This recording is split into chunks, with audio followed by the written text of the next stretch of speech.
लेके जा रहा है? चलना, बहुत मजा आएगा। अरे हाँ ना।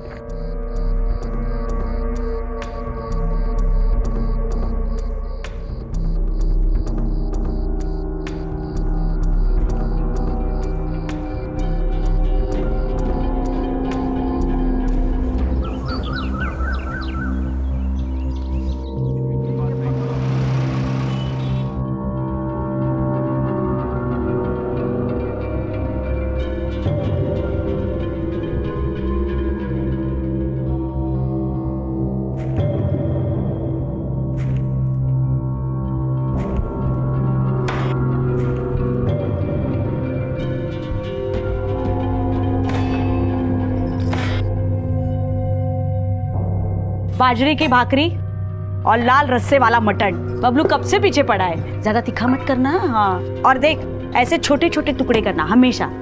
उसे अच्छे लगते हैं छोटे टुकड़े। तू क्या है कर रही है? पांडरा रस्सा बना के रख, बाद में भरत की खिटखिट खिटखिट नहीं चाहिए क्या?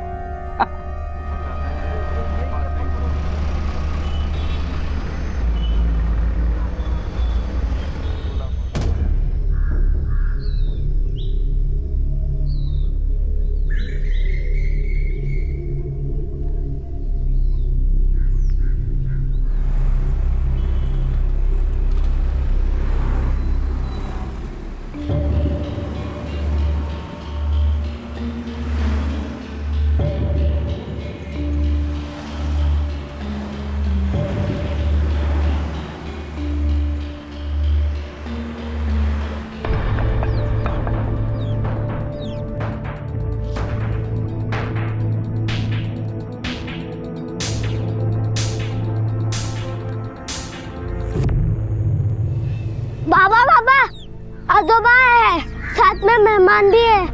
अभी रिक्शा से उतरे, मैंने देखा।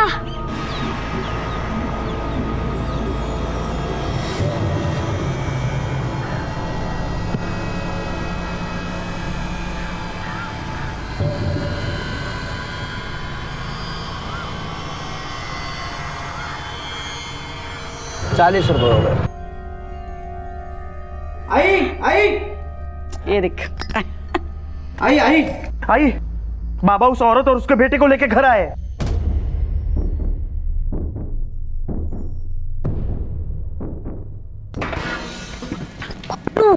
पीछे वाले दरवाजे से जा, बीवा आजोबा को बुला के ला जा।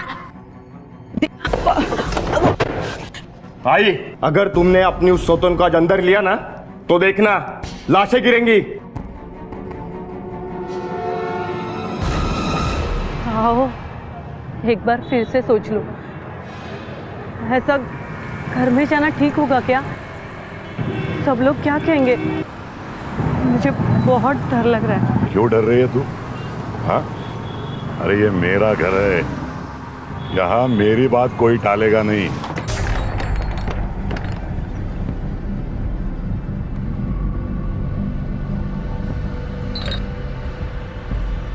मुक्ता, भरत, दरवाजा खोल दो वरना अच्छा नहीं होगा। अरे तुझे किसने कहा दरवाजा खोलने के लिए? श्रीधर के कम था 50% का हिस्सेदार, ये और एक बार इस पकड़ के लाए। मेरी जान चली जाएगी ना तो भी मैं इसे घर में घुसने नहीं दूंगी। मुक्ता, मैं कह रहा हूं दरवाजा खोल दो वरना अच्छा नहीं होगा। मैं दरवाजा तोड़ दूंगा।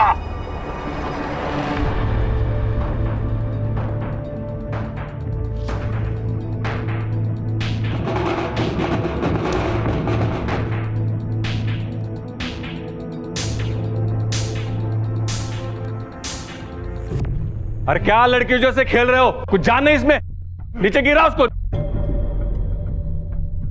गिरा, दबा उसको, दबा दबा। क्या खेल रहे हो तुम लोग? नीचे दबा उसको, दबा। विवाह दबा। तुम्हें क्या लगता है तुम लोग दरवाजा नहीं खोलोगे तो हम लोग क्या अंदर नहीं आएंगे क्या? बाबा जाने दो, हमें पता था ये लोग हमें अंदर नहीं आने देंगे। जाने दो ना, हम चले जाते हैं। आप आपकी तबीयत खराब करके मत लीजिए, मत चिल्लाइए। कहीं नहीं जाओगे तुम लोग, ये मेरा घर है, यहाँ सिर्फ मेरी मर्जी चलती है। देखता हूँ कैसे नहीं खोलते ये दरवाजा। खोलो।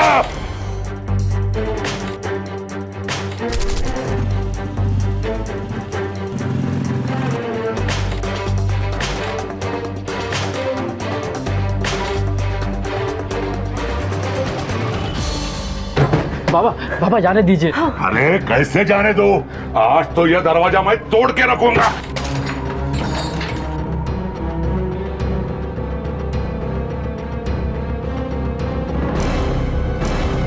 बाबा, ये लोग हमारे घर में नहीं आ सकते। चला। तेरे लिए और तेरे बेटे के लिए इस घर में कोई जगह नहीं है। तू निकल यहाँ से। इस रखेल को मैं मेरे घर में घुसने नहीं दूंगी। तू चल निकल निकल निकल। ये तेरा नहीं, ये मेरा घर है। यहाँ तू भी मेरी मर्जी से और ये भी मेरी मर्जी से। चल गा। नहीं नहीं, ऐसे नहीं जाने दूंगी। ऐसे कैसे जाओगी? चल मैं बोल रहा हूँ। कोई नहीं रोकेगा मुझे। छोड़ मेरे को।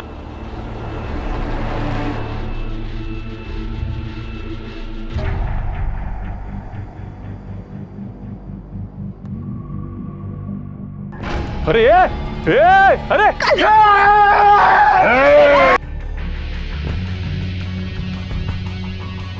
श्रीधर रुक जा, इससे मुसीबत और बढ़ेगी। नहीं काका, मैं आज इस झगड़े की जड़ को ही काट दूंगा। रुक जा भैरव, तू रुक्मिणी और रघु को लेकर अंदर जा, मैं संभालता हूँ इसे। चल चल चल। और सब लोग यही रखना, कोई आना नहीं।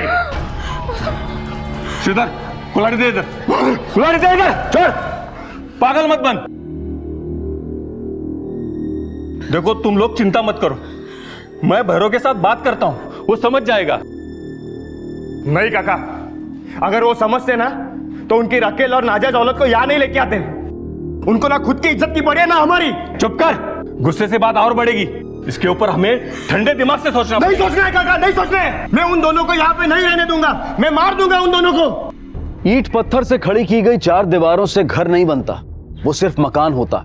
और उस मकान को घर बनाता है उसमें बसने वाला हंसता खेलता परिवार। एक ऐसा परिवार जो एक दूसरे से प्यार करता है, भरोसा करता है।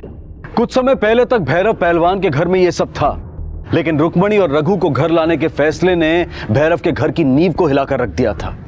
प्यार और विश्वास की जगह नफरत और दुश्मनी ने ले ली थी। ऐसा लग रहा था कि मुक्ता और उसके बच्चे रुक्मणी और रघु को वहां से निकालने के लिए हर कोशिश करने को तैयार थे, और रुक्मणी को भी वहां पर रहने के लिए काफी कुछ बर्दाश्त करना पड़ रहा था।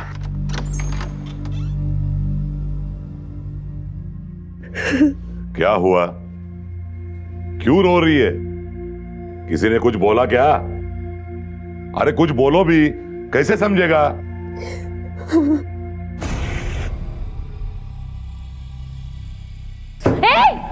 क्या कर रही है? बाबा तुम्हें घर में लाए हैं, इसका मतलब ये नहीं कि तुम कहीं पर भी घुसो। रसोई घर से दूर रहना, हम लोगों से भी, समझी क्या? चल जा। मुझे भूख लगी है, कल रात से। तेरी औकात भी नहीं है यहाँ खाना खाने की। चल निकल, बाहर जा और खुद का इंतजाम कर। चल निकल। कुछ भी दे दो, चक्कर आ रही है मुझे भूख से।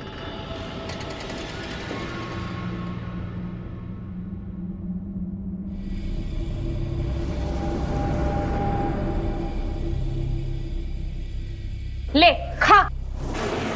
ये तो बासी। हाँ तो पूरन पोली बना के खिलाती हूँ तुझे।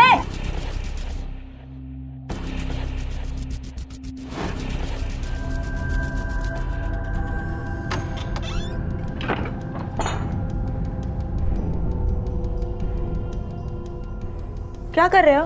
हट। अरे कहाँ जा रहे हो? सुनो ना मेरी बात, क्यों जा रहे हो ऐसे?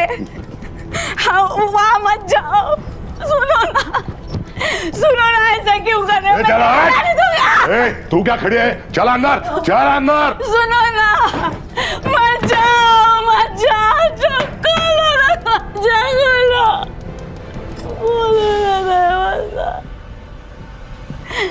खोलो ना दरवाजा, खोलो ना दरवाजा, खोलो ना दरवाजा, खोलो ना दरवाजा।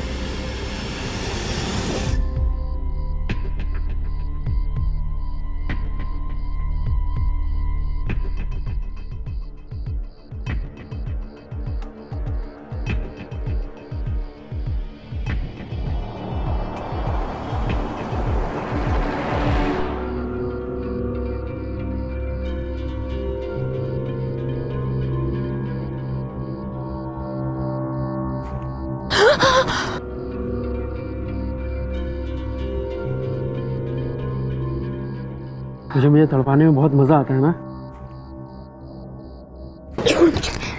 क्या है? क्यों बुलाया तूने मुझे यहाँ? देख, अगर तू सोच रहा है हाँ, कि मैं यही सोच रहा हूँ कि मुझे मेरे बाप का घर और तू दोनों साथ में मिल गए। हवा में मत आ, और खबरदार तूने अपने और मेरे बारे में किसी को बोला तो समझा? तुम लोग मेरे और मेरी आई के साथ जो कर रहे हो ना, अच्छा नहीं है। अरे इंसानों के संग ऐसा जानवर ऐसा बर्ताव करता है क्या कोई? अरे बर्ताव अच्छा नहीं तो चला जाना यहाँ से। क्यों आया तू यहाँ पे? तुझे मालूम नहीं था मैं यहाँ पे रह रही हूँ? अरे नहीं मालूम था, आई के कहने पे आया। अब समझ आ गया है ना? जा अपने आई को भी समझा दे, तुम दोनों का यहाँ ज्यादा दिन तक रहना ठीक नहीं है। मेरा देवर और पति तुम दोनों के टुकड़े करके इसी कुएं में डाल देगा, और किसी को कानो कान खबर तक नहीं मिलेगी, समझा?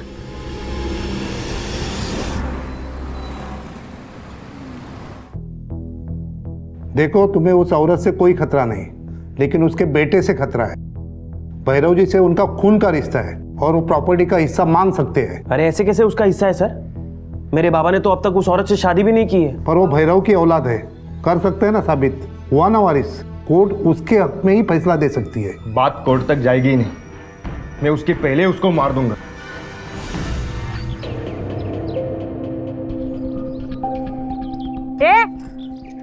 देख क्या रही है? कल रात को झूठा मूठा उनको रो के दिखाया तो मुझे छोड़ के तेरे पास आ गए। चल निकल, ये जो तेरे कपड़े हैं ना, तेरे कमरे में जाके सुखा। चल चल निकल। तेरी ऐसे हरकतों की वजह से वो तुझे छोड़ के मेरे पास आए होंगे। आई, इसकी हिम्मत तो देखो, कैसे बकवास कर रही है। हमारे ही घर में रह के हम ही पे भौंक रही है। वाह, तुम दोनों मुझसे बहुत छोटी हो, जरा तमीज से बात करो। मैं तेरे साथ बात ही क्यों करे? चल निकल, अभी कैसे निकल मेरे घर से। मैं कहीं नहीं जाऊंगी, वो मुझे यहाँ लेकर आया। और तुम होती कौन हो? मैं इस घर की मालकिन हूँ, उसकी बीवी हूँ, उसके 2 बच्चों की माँ हूँ। निकल। मैं भी उसकी बीवी हूँ, उसके बच्चे की माँ हूँ। अच्छा सुना, मुझे खुद की जैसी रखेल बना रही है। अभी दिखाती हूँ तुझे, पकड़ के रखो इसे। अरे छोड़ो मुझे, खड़ी रह। मेरा इकडे अब क्यों बकवास मत कर।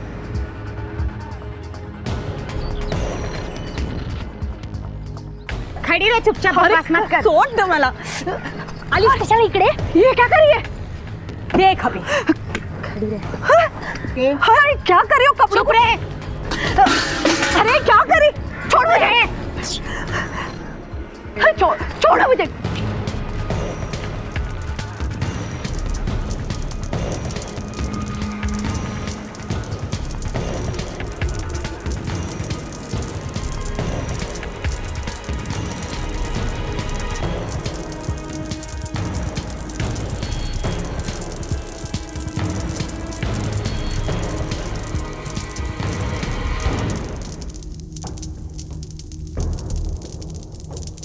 अभी तो सिर्फ तेरे कपड़े जलाए हैं, अगर तू इस घर से नहीं गई ना तो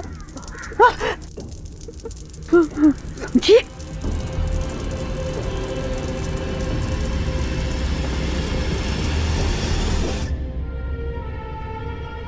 आई ये क्या कर रही है?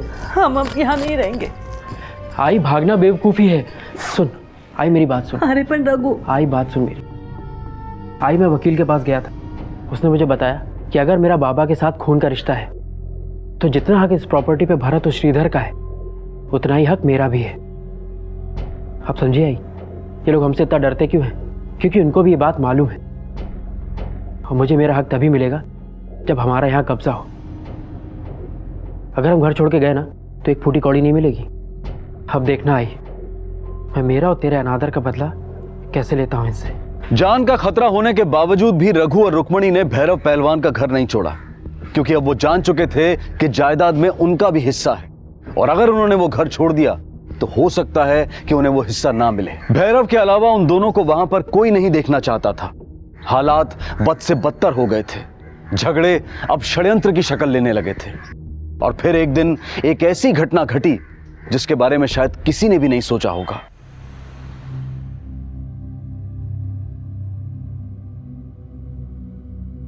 देख भैरव, अब भी कुछ नहीं बिगड़ा, मेरी बात मान।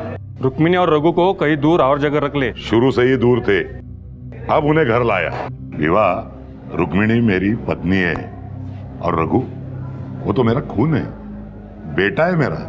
अब मैं उन्हें अपने से दूर नहीं रख सकता।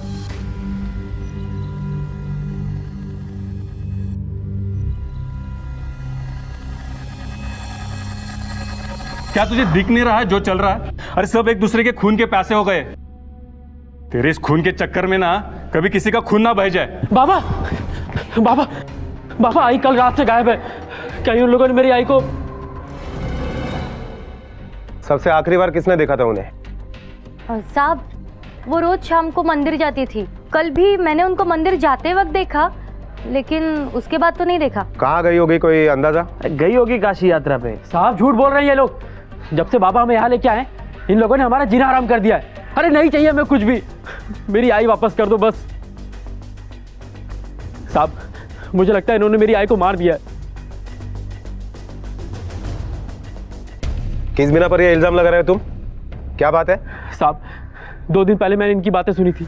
आई 10 दिन से ज्यादा हो गए उन लोग को यहाँ आए, और ये लोग हैं कि जाने का नाम ही नहीं ले रहे। तुम जाने की बात कर रही हो, वो तो कुछ और ही सोच रहे हैं। क्या क्या सोच रहे हैं वो लोग? वकील से भी मिलकर आए हैं, रघु और उसकी माँ।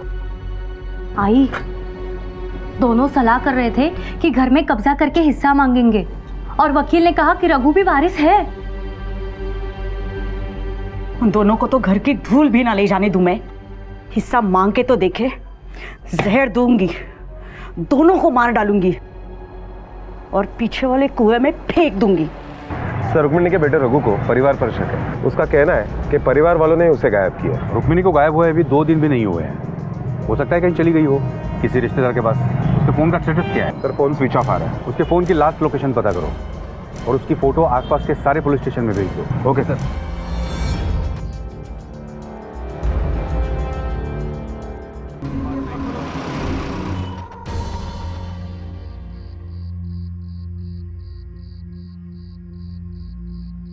बाबा मुझे आपसे कुछ बात करनी है। प्रॉपर्टी के हिस्से कर दो, मुझे पैसों की बहुत जरूरत है, और आजकल जैसे घर में... हिस्सा चाहिए तुझे? क्या कर रहे हो? हिस्सा चाहिए तुझे? बाबा हिस्सा चाहिए क्या तुझे? हाँ? हिस्सा चाहिए तुझे? छोड़ो उसे। अपना बच्चा है ना, अपने बच्चे को मार डालोगे क्या? जब से वो औरत इस घर में आई है ना, तब से आप कर रहे हो। सुन ले, ये उसका भी घर है। अब तो मुझे भी ये लग रहा है कि तुम लोगों ने उसे मार दिया है। अब तक तो नहीं किया है, पर अगर वो लोग हमारी बर्बादी के बारे में सोचेंगे ना, तो उन दोनों माँ बेटों को गायब कर दूंगा, चाहे मुझे फांसी क्यों ना हो जाए। माँ बेटों को गायब कर देगा तो? मैं समझाती हूँ, चल ना। मुझे पैसे चाहिए। नहीं, चल। पैसों की जरूरत है। अरे चल तू।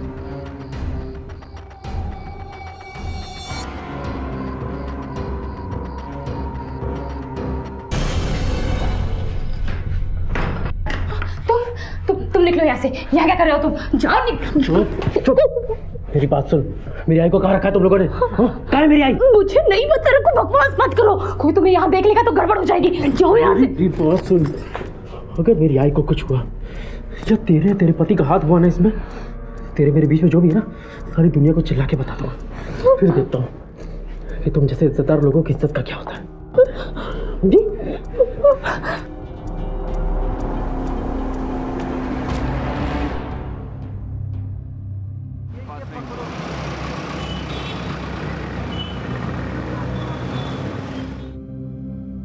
चिंता मत कर, मैंने अपने पट्टों को रुक्मिणी को ढूंढने के काम पे लगाया है। पुलिस भी ढूंढ रही है, मिल जाएगी वो, जल्द मिल जाएगी। हाँ बोल। क्या?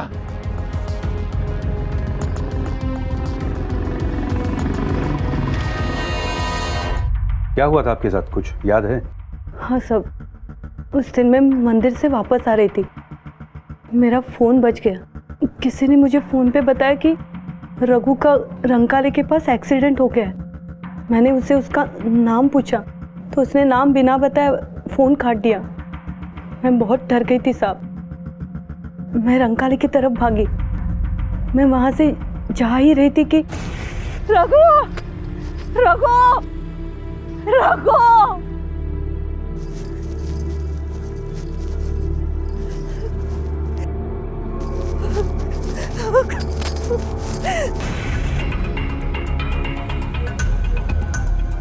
तो कहाँ थी आप 2 दिन तक?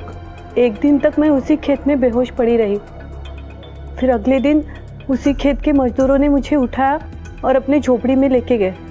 फिर वही लोग मुझे यहाँ लेकर आए। 2 दिनों तक आपने किसी को फोन करने की कोशिश भी नहीं की, क्यों?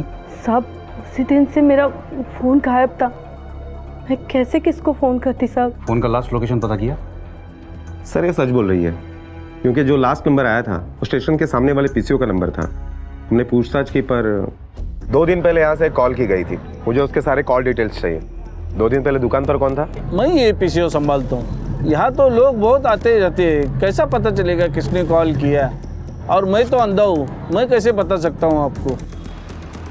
घोटाले किसी ने जानबूझ के उसी दुकान से फ़ोन किया था जिससे पता था कि उस दुकान का मालिक उसे पहचान नहीं पाएगा। इसका मतलब है कि वो जो भी कोई है उसे इस इलाके की पूरी जानकारी है।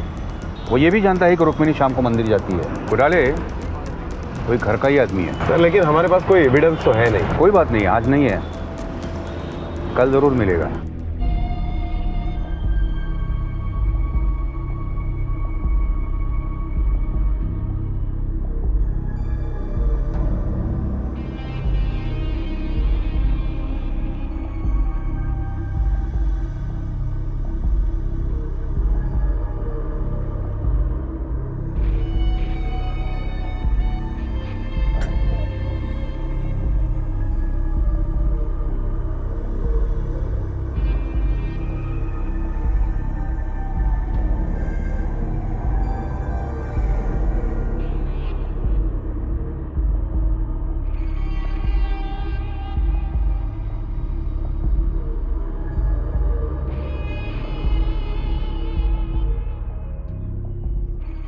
आजोबा, इससे क्या होगा?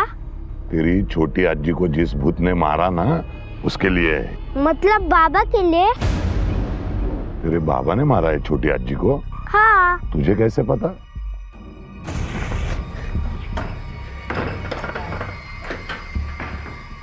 क्या हुआ तुम्हें? इतना पसीना क्यों आ रहा है? तबीयत तो ठीक है ना तुम्हारी? ठिकाने लगा दिया। क्या? किसे? रघु की माँ को। एक मार में ही सो गई वो। अब उस रघु की बारी है।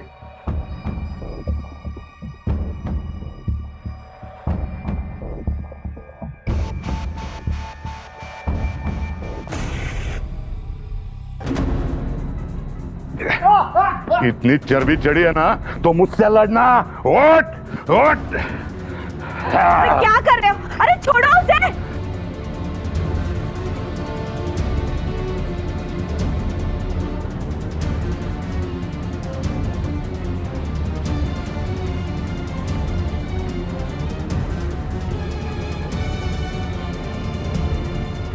अरे का आखड़ा बना दिया है क्या घर को? अरे चल उठ। बहुत चर्बी है ना तुझमें। बाहर चल। सीता, आजा बेटा।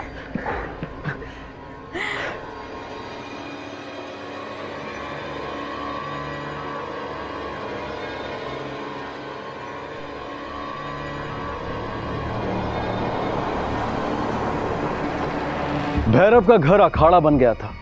पहली बीवी और बेटे, दूसरी बीवी और बेटा, सब एक दूसरे के खून के प्यासे थे। रघु अपने अपमान के बदले के साथ साथ जायदाद में अपना हिस्सा भी लेना चाहता था, जो यहां से निकल जाने के बाद मिलना मुश्किल था। भैरव के लिए ये सभी अपने थे, लेकिन उसके ये अपने एक दूसरे की जान लेना चाहते थे। ये देखकर भैरव के सर पर दुखों का पहाड़ टूट पड़ा था। उसे समझ में आ गया था कि यहां पर रघु और रुक्मिणी की जान को खतरा है। उसने उन दोनों को इस खतरे से दूर रखने की कोशिश भी की, लेकिन रघु और रुक्मिणी ने यह घर छोड़कर जाने से इनकार कर दिया। लालच ने सबको अंधा कर दिया था और आखिरकार इसी लालच और अंधेपन में वो घटना घटी जिसका सबको डर था।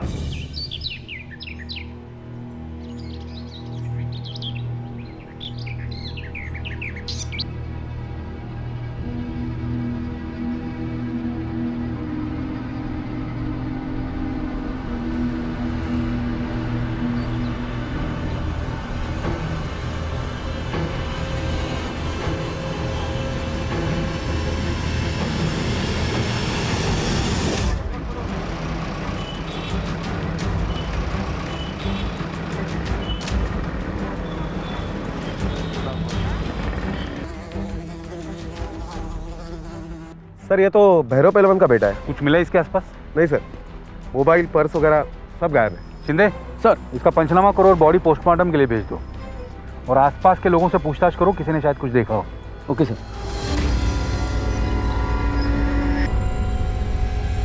4 दिन से तुम्हारा बेटा गायब था, तो तुमने मिसिंग कंप्लेंट क्यों नहीं दर्ज करवाई? क्या है ना साहब, रघु तो 4 दिन इधर तो 4 दिन कहीं बाहर रहता था, यही चलता था उसका।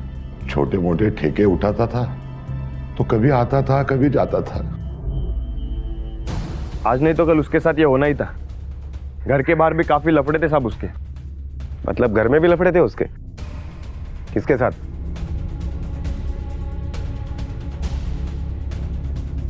तुम्हारे मुताबिक वो लड़का कैसा था? गुंडा था वो, और उसके दोस्त लोग भी गुंडे थे। शायद किसी ने हाथ साफ किया होगा उस पर। मैं तो बाबा को हमेशा बोलता था उसको घर से निकाल दो, बड़ा ठेकेदार बने घूमता था वो। कहीं ऐसा तो नहीं कि तुमने उसके ऊपर हाथ साफ किया है? साहब ये क्या बोल रहे हो? मैं तो उस गुंडे से बात भी नहीं करता था। साहब झूठ बोल रहे हैं लोग। इन्होंने ही मारा है मेरे बच्चे को, पैसों के जायदाद के चक्कर में। इन लोगों ने मिलके मारा है मेरे बच्चे को, मार दिया है मेरे बेटे को साहब, मार दिया साहब। सर, रघु के पोस्टमार्टम के रिपोर्ट के मुताबिक रघु की मौत बॉडी मिलने के 4 दिन पहले ही हो चुकी थी, और 2 तारीख को 12 से 4 बजे के बीच में मौत हुई है सर। रघु के मोबाइल की कोई इन्फॉर्मेशन? नहीं सर, उसका मोबाइल 2 तारीख से बंद है, और रुक्मिणी का कहना है कि उसके घर वालों ने ही रघु का खून किया है। हाँ वो तो पता है। सारे घर वालों से पूछताछ करके पता करो कि 12 से 4 के बीच में कौन कहाँ था। Okay sir. हाँ सर, बरदा दुकान पे आते हैं, लेकिन सिरदर्द बाबू कभी नहीं आते। 2 तारीख को आए थे क्या? हाँ आए थे, और 2 बजे चले गए। बोल रहे थे कि वकील के पास जाना है। हाँ, वो मेरे पास कंसल्ट करने आता था, लेकिन 1 मिनट, डायरी देखनी पड़ेगी।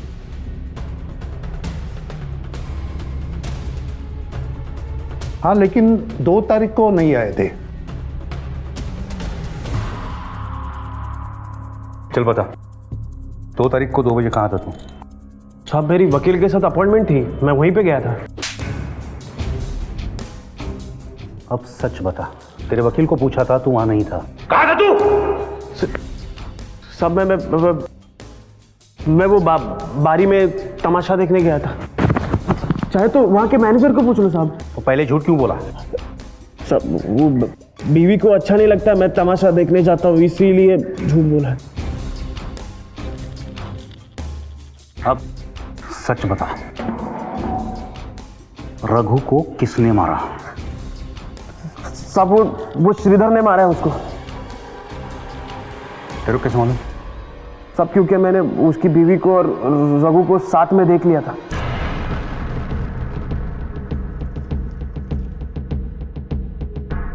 क्या बकवास कर रहा है? बकवास नहीं कर रहा हूँ, जो देखा वही बता रहा हूँ। और यहाँ मेरा गिरेबान पकड़ने से क्या होगा? हाँ, अगर करना ही है तो उस रघु का जाके कुछ कर। मैं अब उसकी गर्दन धड़ से अलग कर दूंगा। क्या बोला था तूने भरत को? गर्दन काट देगा तू रघु की? मार दिया ना तूने उसे? इस बात का दुख है कि मैंने उसे नहीं काट दिया, उसके पहले किसी और ने उसको मार दिया। सब मेरे घर पे मेरी बीवी के साथ वो तड़पा के मारने वाला था साहब। मैं उसको देख, खुदों के सच बताते, नहीं तो अपने तरीके से निकालना हमें भी आता है। सब सच बोल रहा हूँ साहब, सच में मैंने कुछ नहीं किया। अब मैं घर पे ही था साहब, आप चाहे तो किसी से भी पूछ लो।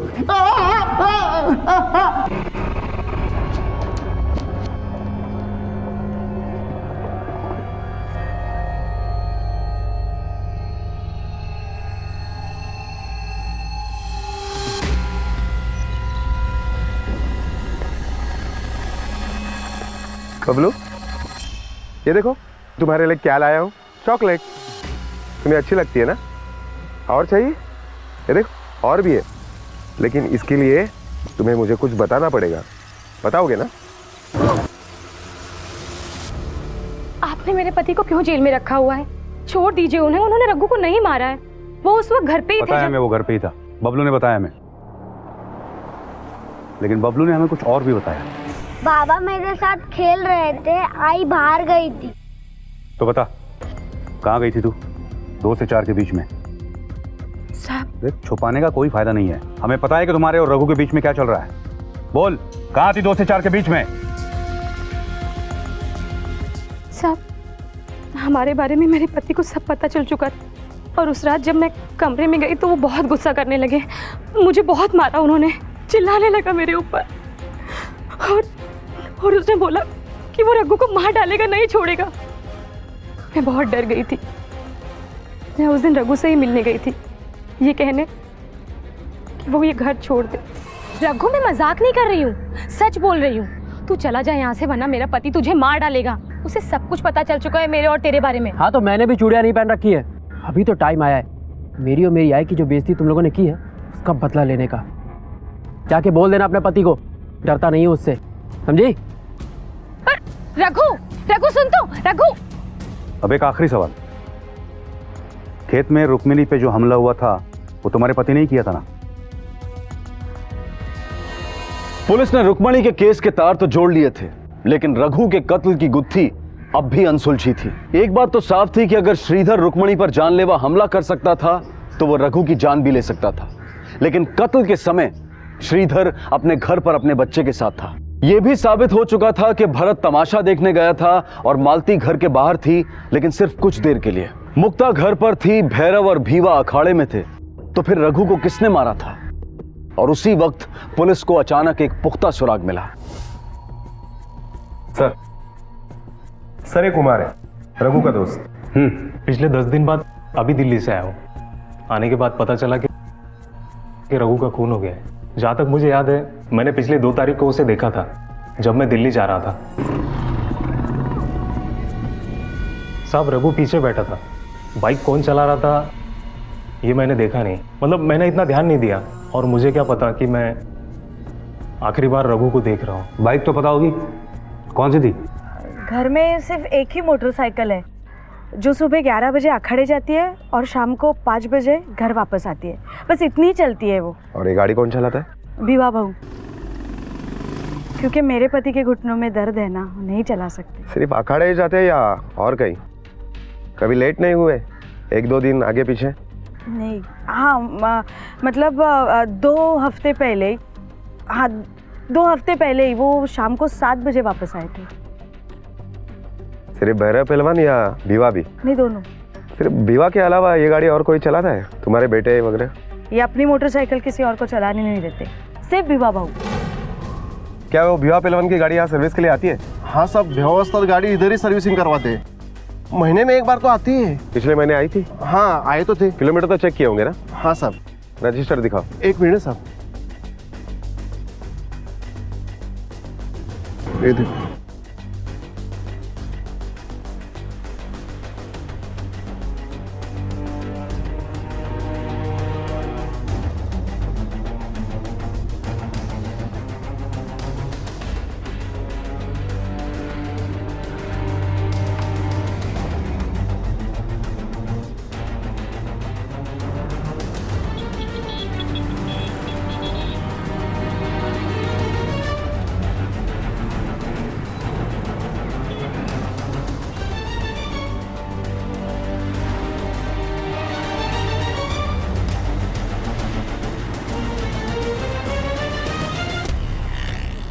अखाड़े से घर की दूरी है 12 किलोमीटर और शनिवार रविवार को छोड़ के महीने के हर दिन वो अखाड़े जाता है। का मतलब हो गया 22 दिन के हो गए 528 किलोमीटर्स। और मैकेनिक के रजिस्टर के हिसाब से बाइक चली है 586 किलोमीटर्स। उसने लगभग 58 किलोमीटर बाइक ज़्यादा चलाई है। और रघु की लाश अखाड़े से कितनी दूर पाई गई? 29 किलोमीटर सर। और बाइक चलाता है भीवा।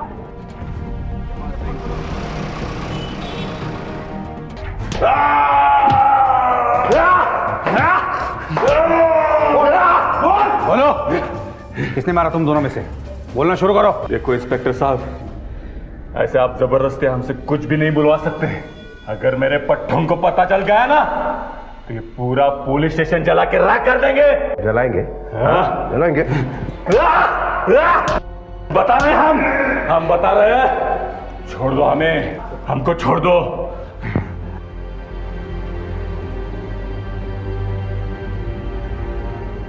ये दादागिरी नहीं चलेगी, नहीं चलेगी, नहीं चलेगी। हमारे उस्ताद को छोड़ दो, छोड़ दो।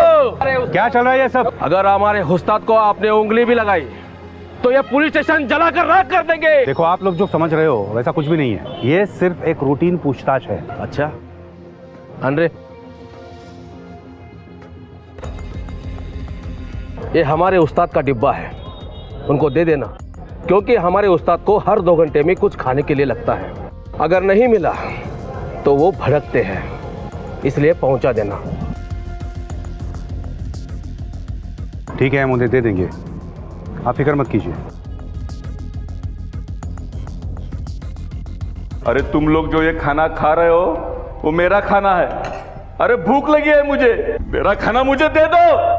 माधव को बुला खाना खाने के लिए। हाँ। अरे क्या कर रहे हो तुम लोग? अरे मेरे पट्टों ने मेरे लिए भेजा हुआ खाना है। अरे भूख लगी है मुझे खाना दे दो। चुप रे।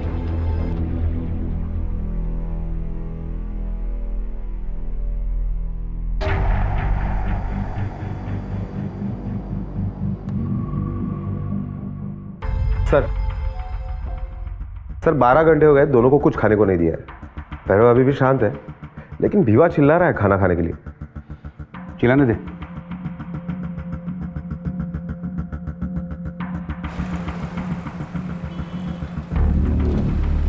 खाना दे दो। सुनो रे, खाना खा लो। अरे ये मेरा खाना है, अरे दे दो मुझे खाना। अरे खाना दे दो मुझे, खाना दे दो। अरे और भूखा नहीं रह सकता, खाना दे दो मुझे।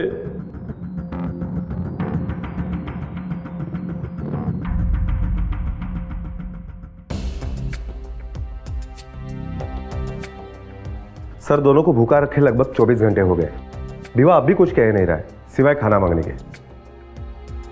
अब अगली चाल चलो, उससे वो बच नहीं सकता। Okay sir.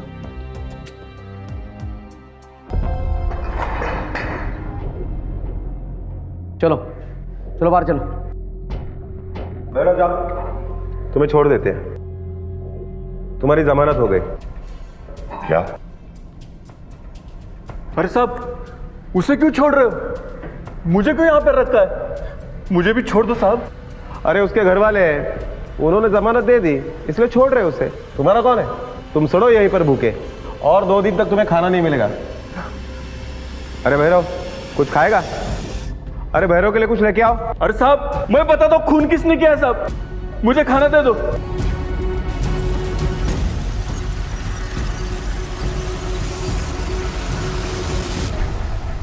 हाँ, मैंने ही रघु को मारा। मैं उसे घर लाया था, मेरे बच्चे मेरे खिलाफ हो गए थे। जिस दिन मुझे पता चला कि श्रीधर ने रुक्मिणी को मारने की कोशिश की, तब मैं डर गया था साहब। अगर मैं रघु को नहीं मारता तो भरत या श्रीधर उसे मार देते। मुझे लगा कि रघु को मारकर मैं अपने दोनों बेटों को बचा लूंगा, इसलिए मैंने उसे अखाड़े बुलाया और जंगल की तरफ ले गया।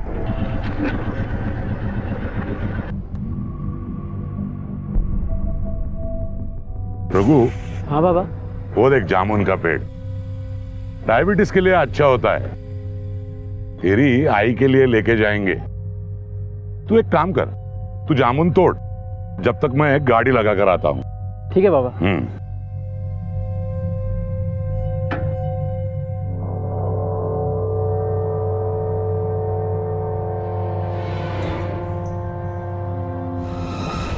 मैंने उसका पर्स और मोबाइल पास वाले नाले में फेंक दिया ताकि ये चोरी या लूटपाट का केस लगे, लेकिन भीवा ने मुझे उसे ले जाते देखा था, इसलिए मुझे भीवा को सब बताना पड़ा। सच छुपता नहीं है पहलवान, आज नहीं तो कल वो सामने आ ही जाता है। असली गुनहगार था भैरव, जिसने पहले दूसरी शादी की और फिर रुक्मिणी और रघु की तरफ अपने गिल्ट से बचने के लिए दोनों परिवारों को एक दूसरे के ऊपर थोप दिया, बिना ये सोचे कि इसका अंजाम क्या होगा। ये कुछ ऐसा ही था जैसे पेट्रोल और आग को एक साथ रखकर यह उम्मीद की जाए कि धमाका ना हो, और इस सब में अपनी जान गंवानी पड़ी बेकसूर रघु को। कहते हैं कि हकीकत कहानी से ज्यादा भयानक होती है। एक बाप ने अपने बेटे को मार दिया, लेकिन गलती किसकी थी?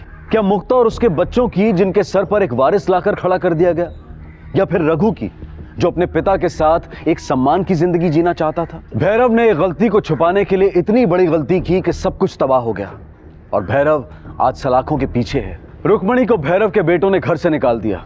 वो आज भी कोल्हापुर की गलियों में भटकती भीख मांगती नजर आती है। भीवा को गुनाह छुपाने के लिए 5 साल की सजा हुई और भैरव को हत्या के लिए उम्र कैद। याद रखें, रिश्तों को उलझने ना दें और अगर कभी उलझ भी जाएं तो सही समय पर सही तरीके से उसे सुलझाने की कोशिश करें। अब मैं अनूप सोनी आपसे विदा लेता हूं, फिर मुलाकात होगी अगले एपिसोड में और खुलासा करेंगे एक और जुर्म का। तब तक अपना और अपने परिवार का ख्याल रखें और देखते रहें क्राइम पेट्रोल डायल 100। सबक एक को, सीख हम सबको। जय हिंद।